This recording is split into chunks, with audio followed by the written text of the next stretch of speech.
Hello, ladies and gentlemen. Coming at you now, episode two of Euphoria. No, don't. We're actually trying to record. Please. It's for the next set. I'm sorry. You can't. This is episode 2 of Euphoria. We're trying to take.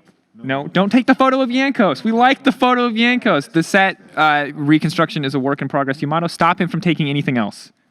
Don't let him take anything else. Just body block him. This is episode 2. I'm Drakos, joined by Yamatocannon. Stop. Don't take any other photos. We need the rest of those. Episode 2 of the season. We're going to be talking about the start of Spring Split tier list. We'll be sharing some advice for climbing, and we'll be giving you a look at the latest new, definitely not fake Riot product. Got to hedge expectations there. Good job. He only got like 3 things. And of course, we're working on a new set, so sadly, as always for this season, there will be some construction noise in the background. Apologies, especially to the headphones user out there, and we'll look to be in our new set as soon as possible.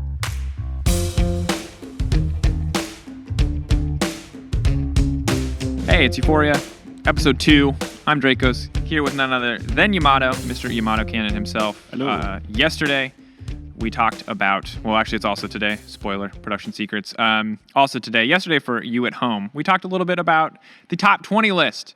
Today, we're going to be talking a lot about the tier list. Where do we rate the teams as a whole? Before we get into that discussion, we thought it'd be a good idea to talk a little bit about the matches that we're going to see in Week 1, kicking off with our match of the week, Fnatic versus Origin. Not quite the Fnatic versus G2 that you may have been craving, that we're all craving, but we'll save that one for Week 3. Instead, we'll, have a matchup between 2 of the kind of expected top teams. How are you feeling about this matchup, about this head-to-head, Yamato? For sure. It's a tie one. Definitely 2 of the top teams. Both teams have gone through changes. I think when it comes to the early season, I feel like Fnatic is going to be a slow starter. I think they have a lot of game knowledge and a lot of good ideas and a lot of good people working on this project, but I think at the beginning they're going to be kind of slow. That's what I'm expecting from this Fnatic. When it comes to Origin as well, I think Xerxes is the type of player that kind of jumpstarts teams. Yeah. So I think Origin has maybe a little edge, but it's going to be a super exciting matchup because it kind of sets the precedent for the rest of the season.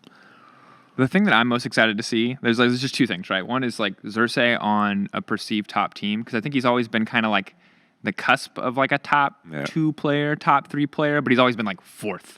And he's kind of like, maybe he's scraped his way into 3rd, on the Unicorns of Love or 2nd, but it never feels like he's been solidified there, and this feels like a roster that can really do that. Sure. And the other thing is, we have our first OPL import in Destiny.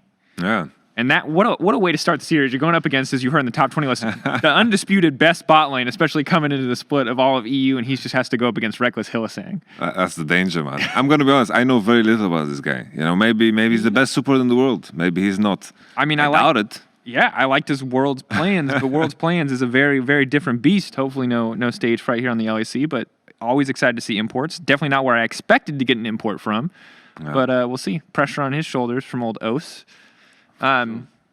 Super Roll is kind of tight, right? That's why they just brought from OPL. That's the only reason, Destiny. Prove them that there's other reasons to it. And prove us, prove me. I'll believe it when I see it. I think that's a fair position. But it's not just Fnatic versus OG. That's the match of the week. But there's a lot of other matches I think that are going to tell us a lot about the season. I'm really, really curious about the Schalke games. Mm-hmm. Because this Schalke roster, is my read right in that I feel like this Schalke roster has to hit the ground running or it's going to blow up? I kind of get the same feeling. And the inside scoop is that they kind of have, in terms of practice and what the perception hit the ground running, not blowing up. It's been going good. And kind of when you judge this roster as well, it's like they're going to do a lot of wins in the beginning of the season, and then it's going to be like some specific bans, some specific meta shifts going to get in the way. Forgiven playing Cassiopeia, is that going to happen, That's a big question mark, and then who knows? I think at the beginning, super exciting. I think if they don't rack up a lot of victories, then it's going to be rough. Yeah, Frost Origin matchup again. In the previous episode, Frost kind of called them the bar. This is the team that you have to beat to be a team really competing, not just existing in the LEC. We'll see if that ends up being true. A lot of hype matchups in Week 1, Fnatic versus OG, Schalke versus OG. It's an intense schedule, actually, for OG in the Week 1. Definitely not how you want to start the season with a brand new roster, but someone's got to bite the bullet, and it appears this split it was Origin. But let's take a look at the tier list. Okay. Actually, before we do that, a reminder to anyone at home, there is a special 1-hour edition of Ready Check. This is coming out Thursday, so that'll be tomorrow, Friday. bonus ready check, double the content, everything you could ask for. It's 1 hour. It starts at 5 p.m. CET. You love the LEC. I love the LEC. You want to know where we're going to put all our weird memes and humor and bizarre things that have nothing to do with League of Legends? It's in that 1 hour. That's where you're going to find your Twitch clip highlights to get yourself free karma on Reddit. So check it out. Now we can go back to the tier list. There are 5 tiers. We've done this before. S, A, B, C, and D. Why do we have an S tier and not an E tier, Mini asks? Because we're positive. Positive gaming here. We look at the positives. There's no E tier teams in the LEC. S is kind of the expected winner of the split. Really should only be one team, sometimes two, if both teams are kind of contesting each other for that spot. A is contender for the title. B is they're probably making playoffs. C is meh. Meh. What's D? Yikes. Yikes. D is yikes. Okay. So the idea here is like I'll introduce a tier and then we can take turns kind of pitching teams that we think should be in that tier. And once a team gets pitched, we'll kind of talk about it. We'll see where they need to end up. And I'd like to start off with the yikes tier. So rarely do we need to come out and put someone immediately in D tier right away. But I do think that we found the first and potentially only accolade that SK Gaming will win this split, and that is the right of the sole possession of D tier. Yeah, I'm with you. You're with me? I'm with you there completely. Like, so here's my question, right? So is this just the clear most objective, like we lost the off season that we've seen in like the last year or so? I just feel like they lost their strongest players, and that was Dreams and Selfmade. And then it's like the rest. And the sad part is someone needs to be last. And I think SK Gaming is going to be the team that is last. I don't think there's enough strong personalities there. I just don't think it's exciting enough. Are we rating based off of like the beginning or the whole split, like playoffs? I think let's like start with like where we think they're going to come in at. But if you think this is a team that's going to step up, I think you can note you can note that for any other team that you think is going to step up, like let's start it with where we think they're going to come in at. This is the start of split. But if you want to make the caveat, I think by the end of the season, this team should be A tier or should be B tier or wherever you think they're going to end up. If they're going to crash and burn or rise up through the ranks, totally say that because that's important context. Because when you come out saying I don't know. If you put Fnatic in D tier, I think people would want to understand what you meant by that, right? Like they would want a little bit more. I do want to say a couple things though about SK Gaming is I think that like while they've lost their best players, while on paper it's really easy to put this team down and out, there are still some good names that we know of on this list, right? And to me, I'm still excited about Gen X. I think I don't know what your take is on this guy, but I think that when he came into the league, he had some really solid games. Admittedly, they were all on Aatrox, but looked good. Or Corki. Came in, showed up first games, really popped off, really looked comfortable. And while this is not necessarily how you like to start your split, Gen X is a name that I have my eye on to like kind of be a rising EU mid. Is he going to be immediately top 5 the split? Maybe not, but this is a guy I think has a lot of potential that can kind of rise up. I think also Crownshot had some good performances with Dreams, but now like the AD carry pool is it's so stacked. So it's tough to see him doing anything that is out of the ordinary in a pool that is so incredibly difficult to stand out in. So I think just because of that, it's hard for me to imagine much else. But I see you're hedging your bets, you know? Well, I'm just like, I want to, no. Because like the thing is like, don't get me wrong, I'm not afraid to say that I have no faith in SK to win anything. Because that's true. But I don't want to take that statement and say that every player on this team is bad. Yeah. Crownshot had some great numbers, very high kill participation, very high damage percent. When he showed up big. And Gen X had some opening performances. Trick, I was on the Trick hype train. I put him on my top 20 for last summer. That definitely bombed. That was a mess of a split. But yeah, that's SK. Does anyone else belong in D tier, Yamato? Honestly, maybe, but not next to SK, you know? Yeah. There has to be a separate tier. The D, it's like reserved for SK. That's how. Yeah. That's the expectations, and that's obviously harsh. But like, prove us wrong. I would gladly be proven wrong. Well, you know. No. All right, so let's get into the middle of the pack then. I think that's the important thing. Middle of the pack is where I expect most of our teams to be rated. For sure. So for C and B, you can present either for C or for B. Reminder, B is like they're probably making playoffs. C is like meh, I'm not sure. Maybe they make playoffs at number 6. Maybe they don't. Who do you have that jumps out to you immediately as like a C or a B tier team? So I think like a C-level team, I put Vitality. That's the one that stands out the most. Okay. I think they're going to start slow and then eventually maybe they'll get better. I think maybe they can pick up a couple of wins off of the back of Cabochard, but I think this team is not going to be as exciting as previous Vitality alterations, and the fact that they can maybe contest the best of the best. No bias at all here. Yeah, I mean, I put them at B tier, and I think a lot of that is to do with my faith in Kabashard. Like, you rated him, I rated him, I would say, quite highly, and I'd say you rated him very highly. Yeah, I put him 6th. On top 20, yeah, I think I put him 11 or 12? 12 for me. I think Cabo's good, and I've heard good things about the Vitality boys, like the new talent coming in, but I think I hear like one or two good arguments for every single piece of talent coming in, and it's hard for me to know for certain where they're going to end up. But Vitality, to me, is a team that I think is inside. You got Malitza, you got a lot of good names. Jack Troll is a player who has a very mixed reputation because he's been that intern, but he's also had those like one or two just monstrous Thresh games. But from having him on the podcast, he's also a dude with, I think, a ridiculously good work ethic. I don't know if that carried true for you, but that's definitely how it came off when he talked here, and that feels like a good thing to have when you're bringing so many new players onto a team. I think this him working together with Comp is going to be very reinvigorating for him. I think this is an opportunity for him to reinvent himself, because like the meme was very true that he was at the same time the worst and the best support. And I think he always had consistency issues. I think the fact that he's working with someone new, with Comp, he worked with Ate for such a long time, I think it's going to be revitalizing for him. And it all depends on how they land, because the question is, are they going to be able to work together with the jungle? Because this is also something that was a difficulty in the past in terms of how they manage their wave. And Comp and Jackdaw have been dominating solo queue together, but is that going to translate to the world stage and onto like the LEC stage in the sense of will they just get caught by jungle? Will they be able to work together with Skeens? I think that's the biggest question here. And I'm curious from your experience, like you obviously have a lot of, firsthand. You coached this team up until this year.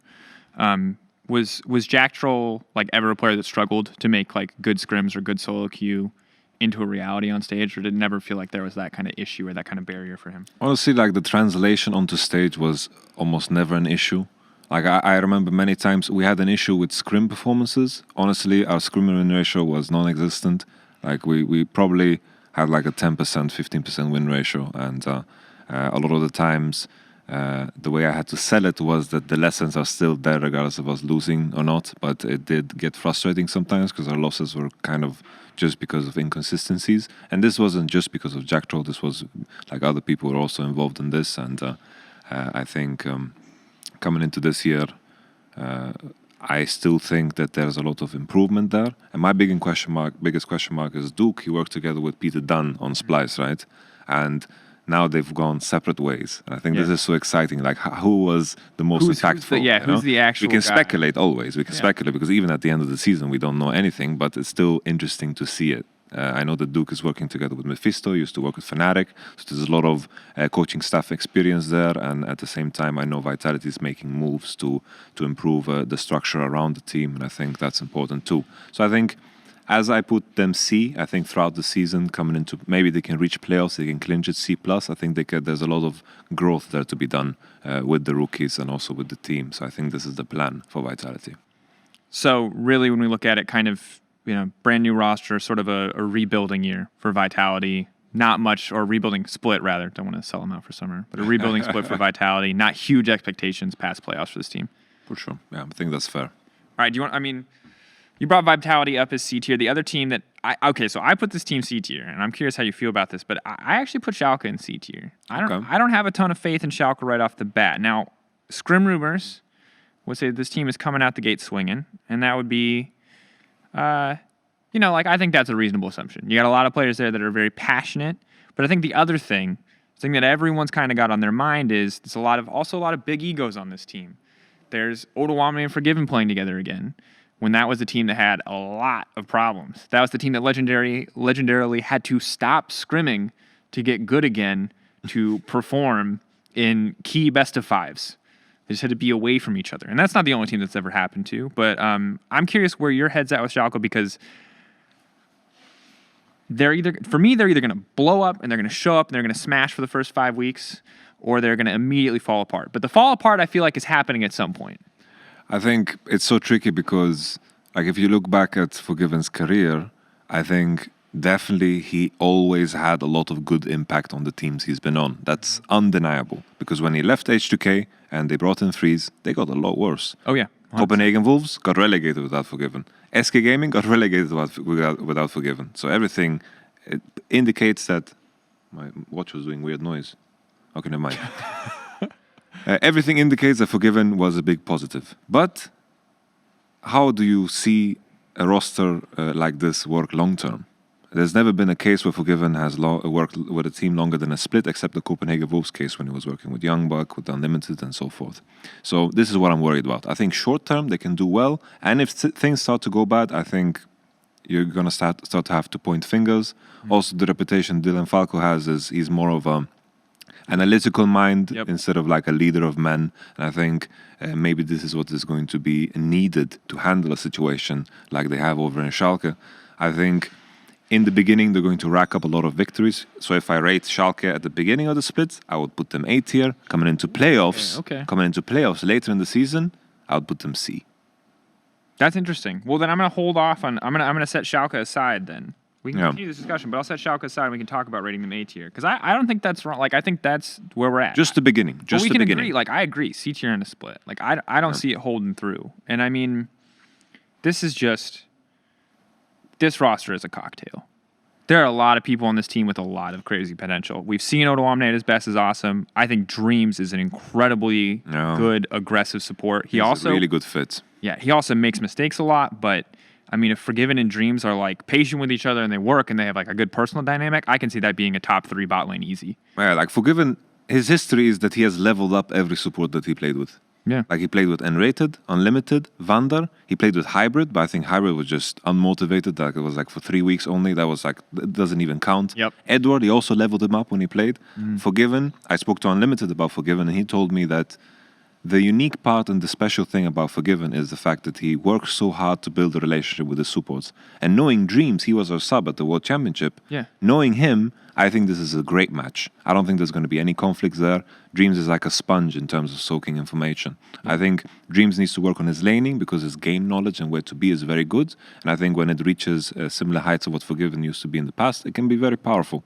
But still, I mentioned in the previous podcast, Forgiven, the things that were considered unique about them are no longer unique. This is something that a lot of AD carries have. This is not a time where, maybe in the past years you could say Reckless plays rather safe. He plays with farm and waits for Huni to TP bot. This is no longer the case. Reckless is a carnivore. He eats people alive on bot. So that's going to be super exciting because I remember there was the drama with Forgiven and Reckless back in, I think, 2016 when, like, Freeze, for some reason, he was injured. He was calling out Reckless. I was like, what the hell are you doing? You're benched and you're injured and you're calling out Reckless. Then Reckless defend himself and Forgiven, he's a very loyal man. Yeah. They called him out and then it was like the best of 5. They went 3-0 for H2K. That's super exciting because always with Forgiven, there's so many storylines. There are. And that's the thing. It's like, and I want to clarify, like, from like the 1 or 2 conversations I've had with Forgiven, I mean, he's been nothing but polite and respectable. And the thing is, he's been gone for 3 years. Yeah. He's been in the military. He's played on a ton of different teams. He could be a completely different person. Yeah, for sure. I've heard rumors that he's adjusting to the new champions in meta. We'll see. Yeah. We'll see. I memed about Caitlyn. He favorited that tweet, so maybe he's still playing it. Maybe not. We don't know. Yeah, it's like the perfect time though. It's the crit meta and so forth. I think it's a good time.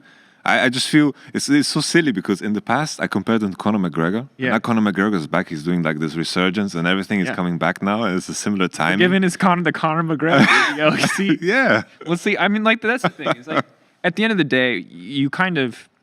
This is almost a roster you want to believe in because the stories are so good. Like, whether or not you're a fan of Gilius, this is a sweet redemption story. Yeah.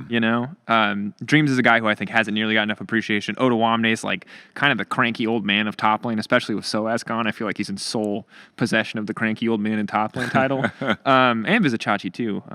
Miss you, Vizzy. But yeah, it's a roster you want to believe in, but also you would never bet on. I feel like In the beginning, money. yeah. But in the long term, yeah. this is we'll see. Like some meta shift, some bans. It's like maybe Schalke gets sent to an IEM and then like some Tiger team just bans 3 champions and that is like the recipe for disaster. History repeats itself. Yeah. Who knows? All right. Do you want to go next for a C or a B tier? So far, the only one we've really we've got Schalke on the side. We're going to see where we end up with Schalke. Vitality, I agree with you. I'll put Vitality in C because I had them in B tier. So far we have D tier SK, C tier Vitality, and Schalke kind of to be determined. I guess keeping it simple, Excel I put on C as well. Yeah. I think, honestly, I think Cadril was really good. last year. I agree. Yeah, he was on my top 20. He was, I think, 18. I think he was doing a lot of good things for his team. He's figuring out the role, and I think he had a lot of good early games, which you can't say about every team in the LEC. They didn't know how to close. They didn't know how to play beyond that, and now he has a better roster than before. So I think definitely Excel can be a team that might be difficult to beat, because I think in terms of fundamentals, they can be really good. But then always the teams that win the LEC are the teams that have the players that have insane fundamentals and can be super flashy. So I can't imagine Excel winning anything, but I can imagine them winning games against even potentially the best. Yeah. Well, the construction crew voices their agreement by banging whatever the hell that is that's not a hammer. I don't know what that. I need to look into what people actually do for construction work. There's some stuff that I don't understand. Berlin construction work. Is it 7 a.m.? Yeah, so I thought Casual was really good. I think Expect is really good too, and I feel pretty confident in that top side of the map. And then the bottom side of the map is like an interesting story.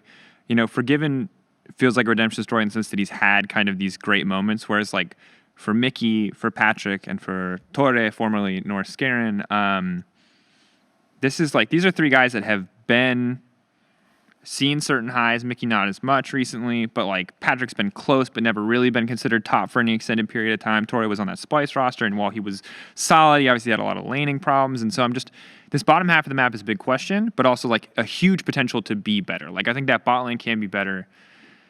I want to believe in Mickey, I think because of his LCK legacy, but we haven't. And we saw brief glimmers of hope in the regular season, but also, once again, his name that just hasn't shown us so much in so long. For me, what I'm thinking about as well is Youngbuck. Because Youngbuck has always been working with rosters that are filled with superstars. And I think this is going to be a complete change of pace for him, because I think his role needs to be very different in this team. The impression that I'm getting is Youngbuck seems to be very good in terms of working on the culture of the team. Of course, this is just speculation. I'm watching Fnatic Legends and just dissecting it. And of course, I won't be able to know. I'm just speculating always when it comes to coaches. But this is going to be a very different challenge for him. And I think with these players, I feel like it's more of a kind of strategic challenge that they need to attack in order to teach the players to grow faster. I think that's going to be a very different challenge for Youngbuck. So I'm curious. Yeah. I'm very curious. To me, it feels... if they had a Mythy, I feel like that would be a better fit almost, you know? Yeah, someone like a little bit more of the player kind of leadership experience, more of the reputation as the, in this case for Mythy, an analytical mind. Not the Youngbuck isn't, just the reputation. Once again, we don't know. Speculation there on the side of the coaching staff. To me, this to me is very similar to Vitality in the sense that there are a few components that I like, and there are a lot of components that I am unsure of. The difference for Vitality, I think, when wide rate, even Vitality slightly higher, is... Cabo's great, and the unknown quantities to me are unknown, whereas the known quantities here are anywhere from pretty good to underwhelming, or Mickey in his worst day, straight up like trolling, right? And that's not really where you want to be at the start of the split. So I'll kind of put them in the same box. I think Spring Split is a building split. Maybe they make it to B, but I think C is, absolutely fair starting spot for Excel. The one that really interests me, and I'm curious where you put them, I have them in C, is Mad Lions. This is a team that I've heard a lot of people being really excited about, a lot of young rookie names. We've obviously seen Humanoid. We know Humanoid. Arome's got a few games under his belt on the LEC stage, and if you're a EU Masters fan, there's a lot to look at here in terms of VODs. But where do you feel like Mad Lions are at right now? What are your thoughts on this team? I think more than the other two teams that we mentioned on the C tier, I feel like Mad Lions could have higher chances of breaking out. Because I feel like in the roster alone, the joke I made with, I don't remember who, I said that this is a roster that might have future G2 members. You know? Yeah.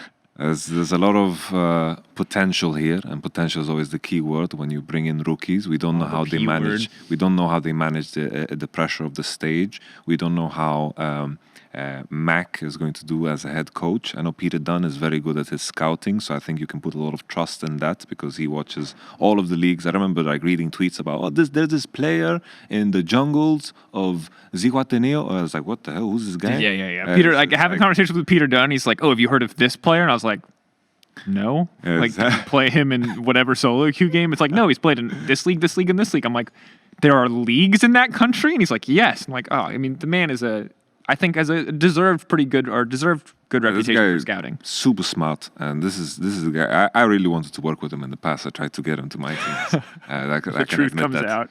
And I think I have a lot of trust in that, in Peter Dunn and his ability to work with these guys and definitely push them in a specific direction, because I think a lot of the flaws of Splice in the past, when they were like, oh, they can only play late game, is because I think that's what the roster allowed them to do. Yeah. And I think this is something that people misconstrue sometimes. It was the same like, well, Vitality cannot play macro. They can just play aggressive. Whereas this is like the choices that you have to make in order to maximize, right? Because it was weird because people say that I don't know macro, and then it's like, look back at Splice, it was only macro. We didn't fight at all. It was like we lane swap and that's it. You know, you have to make choices. And I think with this roster, definitely Peter Dunn can do well. So I think I would put it in C. Yeah. But I think this is a team that could make like a breakout run and potentially beat the best of the best, potentially.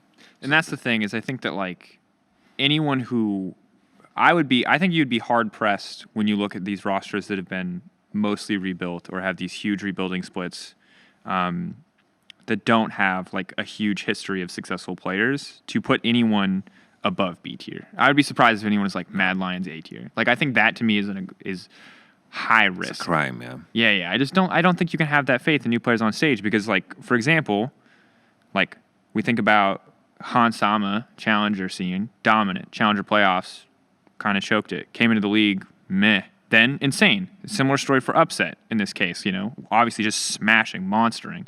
Then got bodied by Attila. Then came to the league and couldn't play league really well for like the first entire season. Yeah. Then started getting back to that top form. And I think it's just impossible to 100% bet with confidence on rookies until you've seen them on stage. And obviously EU Matches is a different level of stage, but I still think the same rules apply. Yeah, I'm glad that you bring this up, because everyone's hyping rookies. Like, rookies have worked. Like, sure, we had like 2018 Vitality, full rookie, whatever. Or there was rookies have been almost romanticized about, you know, like, oh, rookies are going to dominate everything. And there's going to, like, honestly, we need to remind ourselves that are going to be some of these rookies are going to be terrible. They're going to play one split, two splits, and never be seen from again. That is the harsh truth. We have a lot of rookies. Some of them are going to be great, some of them are going to be bad. But I'm just happy that the teams that are supposed to challenge the top, they're taking risks, because that's what it is. They're taking risks. And the same when we are judging them, we're also taking some risks here, right? True. And I think that I would always prefer this world than the one we were in, let's say, 2016, 2017. Or NA. Yeah, or we're just recycling old talent or names Yeah. that haven't won. And we're not worried about, like, as a league, right, speaking generally for all teams, and I don't know all their philosophies, but I'm going to make some assumptions here that, like, constantly pushing to contest the G2s in the final. Yeah, it's the obligation, right? It's the obligation. It's like, if you are at the bottom, you need to do something crazy. You can't just recycle the same guys that were beaten by the top guys over and over. You just change one guy taken from the other team. That's not going to change anything. So I'm happy this happens. And I think that's the opposite of what's happening in North America, but that's a whole different conversation. Whole different conversation. We'll see how the splits and the imports go over in the LCS. The next team I want to bring up, this could be B, this could be C. I've heard some positive rumors about scrims, so I'm tempted to put them in B. But once again, a difficult bet. Misfits. Absolute freaking disaster last year. Just the biggest mess of a year I think we've potentially ever seen in the modern era of League of Legends. Shout out to Misfits. Love you, Ben. But just brutal year. Yeah. On all accounts. Now they're rebuilding. We've got Dan. We've got Razor K. I like Razor K personally. I'm assuming it's Razor. Ronaldo / Fevin in the mid lane, Bivoy and Denike. And a new coach as well. And this is like, you got amazing behind the scenes too. Obviously the Moose is in a more managerial role, so he's not quite as involved. But honestly, this is the team I have the least information on. So if you want to put it somewhere, I'll trust you. I know very little about this team. I honestly think we can round out C tier with these guys, because the thing is I thought Dan was pretty good. Yeah, Dan is good. Febivin was monstering in the show matches that they played versus Excel, but like, what the hell does that mean? And I think Febivin is a player with a potential is such a crap word, but potential. You know, this is a guy that has proven that he has a solid ceiling, but has also very often just been middle of the pack. I just think like with some players, there's no way, shape or form you're going to imagine a Fabiven that goes to MSI and just full solo kills Faker, yeah? That's not going to happen ever again. And I think I struggle with players like this. Like I personally, I like working with players where you don't see the ceiling yet. That's exciting. And when I guess they have Ronaldo that went from support to mid lane. He used to play mid lane in the past. I know very little about these guys. I'm happy to admit that, and I hope they can surprise me. So whatever you put, I trust you. I think they round out C tier. C tier is filled with C tier has 4 teams. So we can move on to B. I think this is where we really got to start looking at it because this is where it gets a little bit tighter. So we have, once again, rounding out for anyone not keeping up with the tier list, and we'll post this online, so there's probably a helpful graphic to follow along. But Schalke remains currently unrated because we need to decide where they go. Yamato's arguments about them coming out the gates sprinting were compelling. D tier, SK. C tier, Vitality, XL, Mad Lions, Misfits Gaming. Yeah, that feels good. The question is, so for me, reminder, S tier is like the best of the best. I think we all know who's going to go there, but we'll wait on it. A tier are the people that we expect to contest that, like kind of right off the bat. And then B tier is they're going to make playoffs. We're confident they're going to make playoffs. Will they go further than that? So the question is, who are we confident in that's going to make playoffs if it's not SK, Vitality, Excel, Mad, or Misfits? Is this where we drop Schalke? You had them on A tier, or is there another team that you got your eyes on?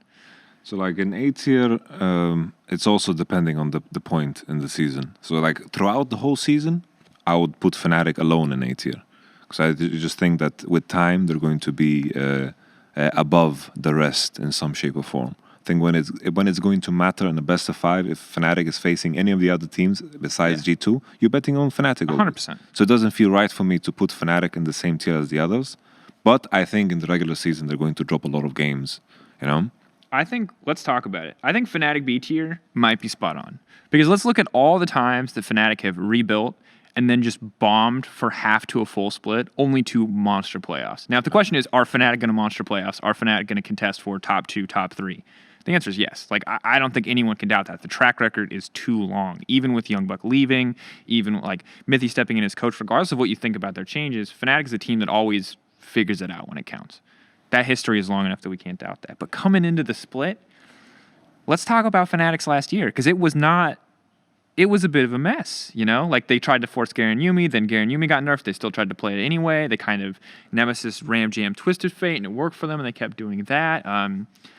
But, like, what does this team look like now with Broxagon, and has this actually solved any of the problems that they had as a team? Now, problems is a tough word, because obviously they went to 10 games against G2, but there's still problems. I think the biggest issue was that there was no diversity in the way they played. They always played through bottom, and that's what worked. And the way they played through bottom was kind of mastered. So that's something that they're going to lose here. I think with Hylissang and Reckless and their knowledge of bottom, I think that's going to be something that comes with time. But the way they played through bottom was masterful. Like, they beat FPX in one game that G2 didn't manage to do through playing through bot. They managed to get ahead on Kaiser. They gave Reckless was playing an AD carry that actually could do something, and everything was good. Right?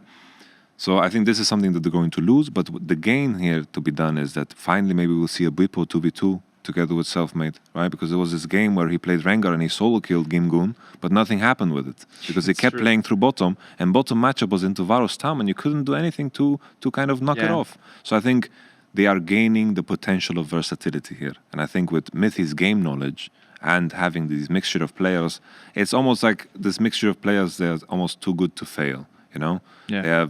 They are professionals here, and there are question marks in regards to what the team culture will be because there's no young buck, Mithy stepping in. But I think it is going to be easy to remind each and one of them, what are we here for? We're here to improve, because this is what is working for G2 so well, right? Everyone is very well aware, and they are unified in the idea of what they want to accomplish. And I think in this Fnatic roster, what we need to hope for is that there is trust between them. And I think this is what something was missing in the previous years. And it's previous year only. Yeah.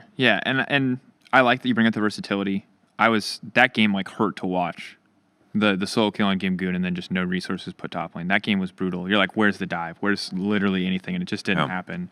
And you know that stems from greater issues behind the scenes when you can't read the map, when you can't adjust like that, right? And I'm not trying to throw Broxa under the bus, right? I'm not sure where that issue comes from, but Selfmade has or was I mean, probably the best overall performing player on SK Gaming. Obviously, Crownshot had a few moments. Obviously, like the whole Dreams had a few great moments, but that was the self-made team. And now how does he fit into Fnatic, where he's no longer playing with rookies and potentially doesn't get to be the star of the show anymore and instead has to, I don't know, follow Reckless around, play through bottom. It's just like why I'm so hyped for self-made is because I remember every time before we face SK, we research SK, and like there were games we lost against SK when on paper we were just better, but self-made just made every right decision. Reviewing his gameplay, just made every right decision, hovered behind the right guy at the right time, whether it was Gen X or bottom lane, and you just can't imagine a place where the players that were on SK are the ones directing him. I think it's been self-made, you know, it's all him, you know. And it's kind of poetic because he won the 2 games against Fnatic, you know, with the Sejuani flick onto Reckless in mid lane at the beginning of last year. I mean, I still remember that highlight. I still bring it up. I was going to bring it up if you didn't. It's a great moment. So it's good. It's good. I think self-made has a lot of potential, but big personality. I think it can work though. He's no longer like a big fish in a small pond. You have 5 big fishes in an ocean, so it's cool. Yeah. We'll see. Hopefully it's 5 big fishes in an ocean. You never know how small that pond's going to get, right? And I think, once again, end of season, we know this team, top 3, top 4, no question. Potentially top 2, potentially another double back-to-back best of 5 with G2. It could happen. Probably will happen. But right now, it's not there for me.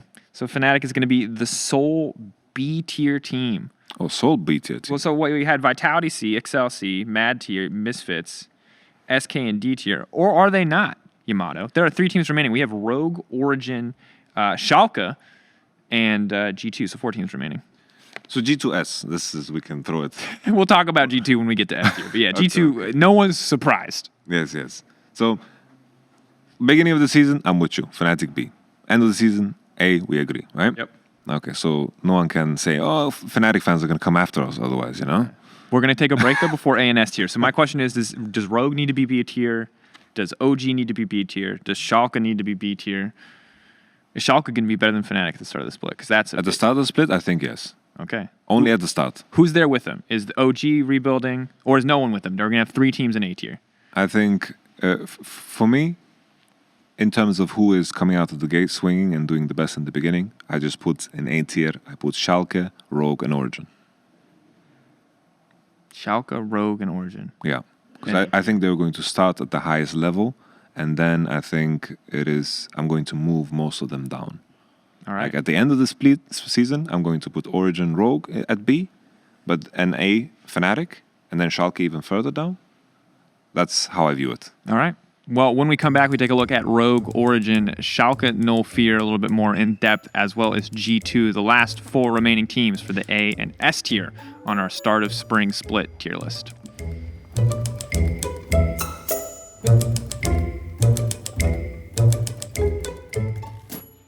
Do you find yourself struggling with toxic teammates? Are your laners flaming you for taking that cannon creep? Do you want to run it down on Disco, Nunu, and Peace? Then boy, do we have the product for you. Introducing Mute All. /Mute All is the newest state-of-the-art communications technology from Riot Games. With 9 easy keystrokes made between 2 presses of the enter button, you too can play in absolute silence, removing all forms of communication between you and your teammates in an instant. Remember, if they wanted you to work together, they wouldn't call it solo queue.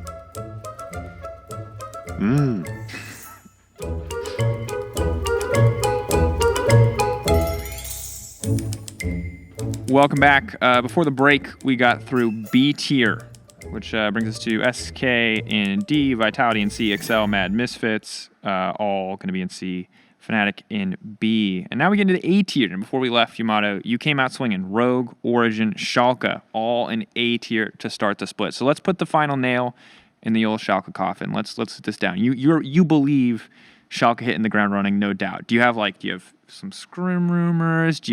Is it just the particular nature of these kind of players? Because you've worked with explosive players before in the past. What is it that gives you this faith in A tier Schalke? I think just based off of the beginning of the split, I need to keep repeating. Keep saying that because someone's going to see a team with gonna- Forgiven Gilius on it, and they're going to be like, how could you possibly put this team in A tier? Just the beginning of the splits. I just think that they're going to have a very fundamental and basic way of playing the game. And I think the teams that are one-dimensional always do better at the beginning of splits. We've seen it with Schalke in the past. They're also very strong at the beginning of the split, and then they start to drop a lot of games, even with the opposite alteration. And this is very similar, right? I expect this team to also be one-dimensional. And I think in terms of practice, when you have very limited time, let's say they've practiced a total of 1 month together, let's give that approximate. And if they kept practicing the same way, the same patterns, I think it's going to be good for them. So let's say Dreams, Forgiven, and Gilius are always playing through bottom and controlling the map, and they have a clear pathway to victory. I think this is how you rack up wins at the beginning of the season. You simplify, play as one-dimensional as possible, and I think this is also something that will hurt you the longer you go. That's why I'm rating Fnatic lower, because I think they want to be a versatile team. I think they are planning ahead because they want to eventually challenge G2 for the final game. Because we saw the adjustments from Fnatic last year when they were starting to do all of these crazy picks. They dropped the Karma and the Pike, and all of a sudden they were trying to swing in a way that G2 was swinging. And I think as Fnatic, the way I view it is, how do we plan this entire split in order to beat G2 in the final best of 5? And I think they're not going to start the split. We need wins. Let's just play through bottom. This works. And then just be the same team. I don't think this is going to happen. That's also, I mean, in my opinion, giving them a lot of credit. I also think it's just going to be hard to make a team. It's hard to make a team like Fnatic work. It's a lot of big brands, big personalities, best players in Europe. And unlike this G2 environment where everything seems to be all about friendship all the time for the most part. Like, I think this is not the same environment that Fnatic has from kind of an outside perspective. Maybe that's wrong. So I think we both agree they're going to lose games, I think for different reasons. But I do agree their eye is on beating G2, 100%. And for Schalke, I think you're right. I think anytime you come into a season, if you just play what you know and you play it well, and your eye is not on being the best team you can be, but getting wins on the board, you're going to do well. And that, I agree. That feels like where Schalke's at. Rogue, this is a team that I did not have faith in and kind of continued to not have faith in until they proved me wrong by just continuously winning and beating very good teams domestically. Obviously, a bit of a shame that their playoff run was cut short the way that it was versus Schalke, but they've upgraded. I don't think anyone's going to argue with that. Hans Sama in the bottom lane. And overall, a very smart, very young team. Another clear example of where this rookie hype comes from, whether it's as great as people make it out to be or not. Rogue is a clear example of that. So what's your kind of read on Rogue? I've heard good things. I've seen good things. I think I'm really hyped on Larsen and inspired. I think they were on the right path to play 2v2 mid. I love 2v2 mid. Teams that play 2v2 mid. It's just the best. Like the lane in mid crashes 10 seconds earlier, so you have a big advantage there if you go from there. And I think that's huge. I think that's the first step. I think they have like the right recipe of players. Vander with the veteranship, Hans Sama coming in just as a mechanical beast, and Finn with a lot of room to grow. I think just because they've changed so little, and every one of them still seems so freaking motivated because of how things were dropped last year. I think they're coming in hungrier than ever. I think the same thing can be said for Hans Sama after that disappointing year. So I just have high hopes for them. But I can still imagine a world where everything falls apart. But I am more on the side where they are one of the teams to beat. I agree. And I think this is a team that, short of disaster, I expect to be not just start of the split, but end of the split, I expect to be contesting top 3. Yeah. Kind of either sitting right outside of it or keeping other people out of it. Yeah. And potentially more. Because this is, since the Vitality roster that you had in kind of 2018 spring, I think the most promising set of rookies. And in a very different way. You had a very explosive team. This team feels a little bit more balanced. And I'm curious if it can still carry through, if they can continue to improve, because the expectations have definitely only gone up. Even if they had swapped nothing, I think expectations would have gone up. Yeah. Adding Hans Sama just makes it that much more clear. Which brings us to the last team in A tier, and that's Origin. And Origin is interesting. I think everyone would say upgrades outside of the support position. Yeah. Destiny is... Mithy was obviously a historic name, but regardless, Destiny is just an unknown.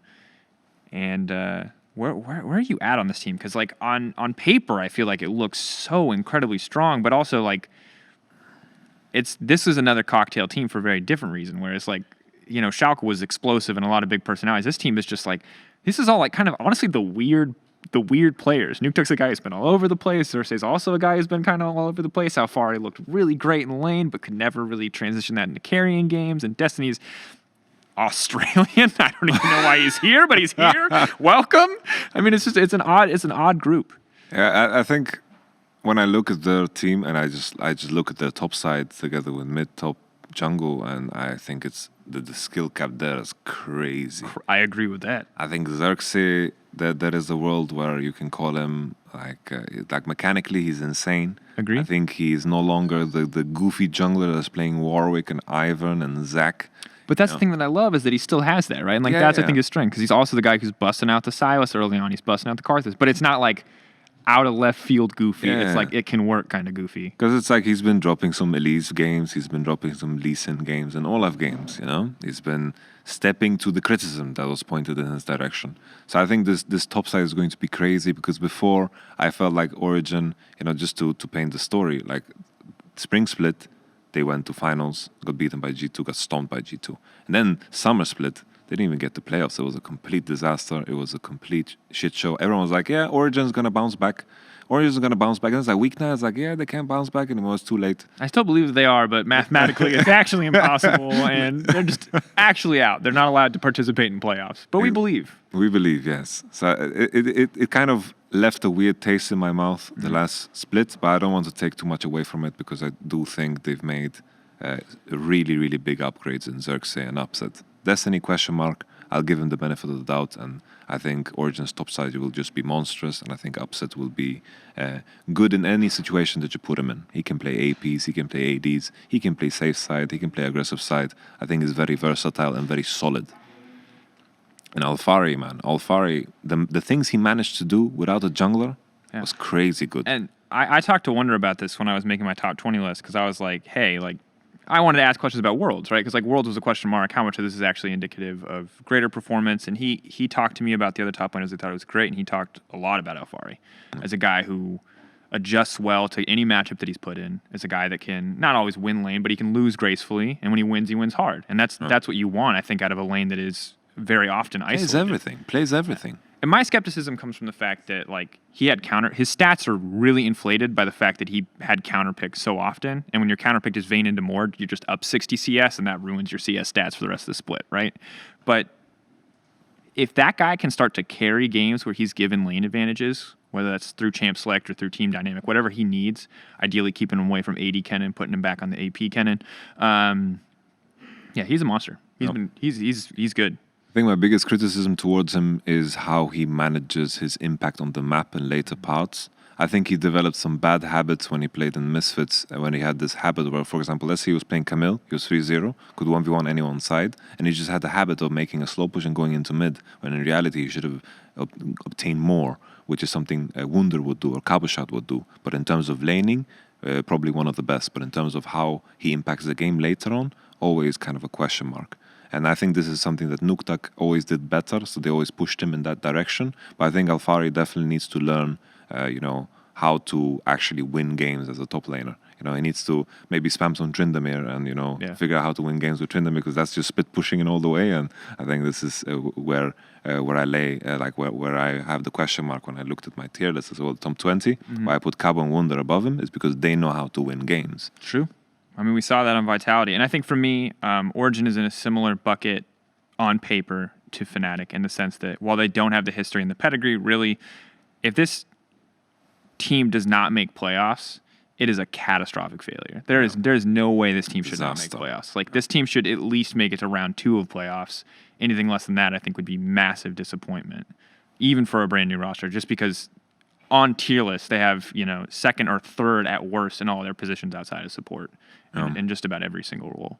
Just looking like at off-season, like what were the biggest names that you could grab? It was like Upset, Kobe, I guess, and Xerxes. They were the biggest names that didn't have teams, and Origin hit the jackpot. And if they screw that up, then holy moly. Yeah. It will be fun for us.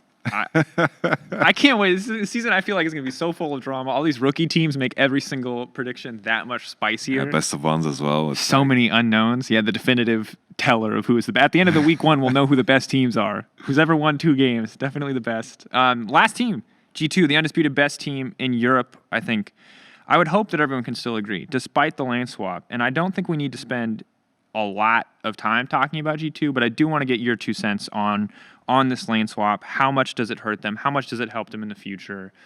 What's the deal with the lane swap? Because at the end of the day, if you don't understand why G2 is S tier, just watch all of last year. There's a ton of content. They won MSI. They got to finals even if they got smacked. This is probably the strongest team Europe has ever created. But they've made some interesting decisions, let's say, to swap back after the best year that they've ever had, and now have Caps back in mid, or Caps for the first time in bot lane, Perks back in mid lane. My God, that was difficult. Yeah. So what are your thoughts? I think still, regardless of Caps swapping or not, I still think that they can grind out victories with 4 members only. You know, I feel like sometimes I could sub myself into any position and we would still win. I've games, had that thought too. You know, yes. I think everyone's had that dream. You know, it's like, They're like, this team is so good, I could play in LEC. yeah, for sure. And Like the IG owner who just subbed himself. yeah, like the hot dog thing. It's crazy, and it's just because sometimes we see G2 and sometimes their members are also sometimes running it down, and they're allowed to. Right? Yeah. So even if Caps runs it down a little bit, it won't matter. I'm sure he's gonna pop off some games where he like locks in Set, and it's like apparently Set is a bot laner, and every bot laner in LEC is like, you know, maybe that happens. It's a nightmare bot line to play against, I'm sure. Not even if they suck, it's a nightmare because you just don't know what they're gonna play. Yeah, this is gonna be cocktail, and then maybe behind the scenes we don't know. Maybe Perse is gonna randomly play bot in the game. Like maybe Zaya gets locked in. Does he play it? We don't know. Okay, and then all of a sudden, Caps goes back in the middle of the game. They have this option. Yeah, as if G2 champ selects weren't hard enough to cast. Yeah. Yeah, it's going to be a weird year. We're obviously going to talk more about G2. G2 is a team we inevitably talk a lot about if they continue to win, and we might even talk more if they start to lose. Wouldn't that be an excellent twist this season? You can catch the first day of that's our tier list. Let's recap briefly as we do have the final list. Let me scroll up. Thank you, Depa, for filling it out for us. D tier, Depa's our producer, for anyone at home wondering. D tier, SK. C tier, Vitality, XL, Mad Lions, Misfits. B tier, just for the start of the split, Angry Fnatic fans, it is Fnatic. A tier, Rogue, Origin, and Schalke. And S tier, undisputed Kings of Europe, it is G2. Of course, if you want to see if we're right or wrong, you need to watch the LEC Spring Split. It's starting with Ready Check at 5 p.m. That's an hour Ready Check. I said it earlier. I'll say it again. And we'll be back with the next episode of EUphoria next Thursday at noon. You can listen to it during your lunch break, on your way home. Watch it while you're doing something else on the other monitor. In the meantime, it looks like we've got to continue packing up the set and working towards our new set in the weeks to come.